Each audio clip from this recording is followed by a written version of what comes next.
we excavate tombs, we collect how many people are they, how old were they, and you can tell in various ways how old they were. When you average that out, 2/3 of the people we find in tombs are 12 years old and under. 2/3. Yeah, Think of all the things that killed you with those kinds of mortality rates.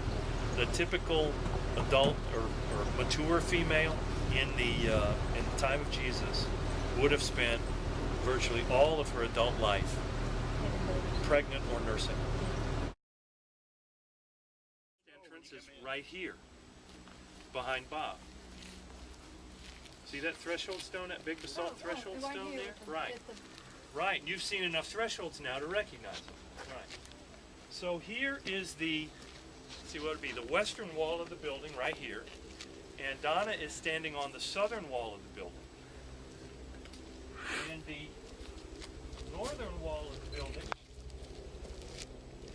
is right here. And the western wall is over there, we'll look at it in a minute. So it's a rectangle in this direction, and you all are inside.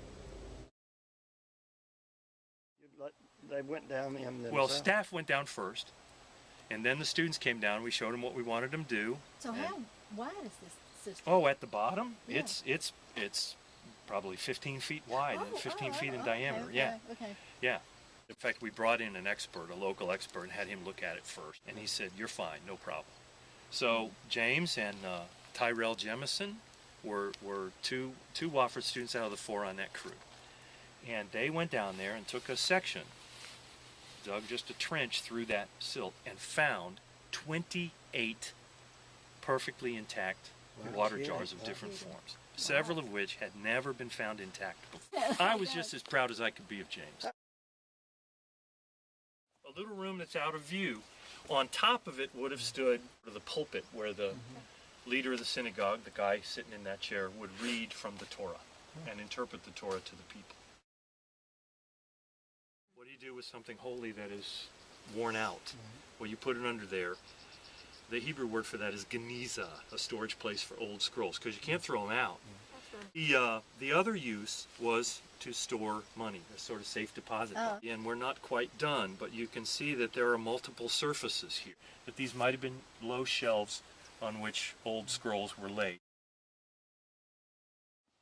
Now we're missing this stone here, but here's what I was saying before about the Crusaders. This big thing, a threshold stone, see how it's for a door? I think the Crusaders tried to take this and decided, not worth it.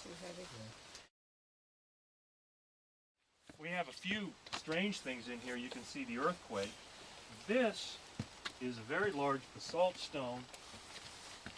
We're not sure what it is, but it might be if the platform had an arch on it. We did find pieces of small columns that could have held up, but that is a very, very heavy stone. And this thing that I'm standing on, which disappears into the bog, see this stone? As far as we can tell, we're not positive because we haven't seen it yet, but it's flat on its downward side. And we wonder if it is some kind of lintel. We're going to take probes through the plaster surface in some different places to see how many floors are there. We think there's more than one, maybe it'd be 3 or 4.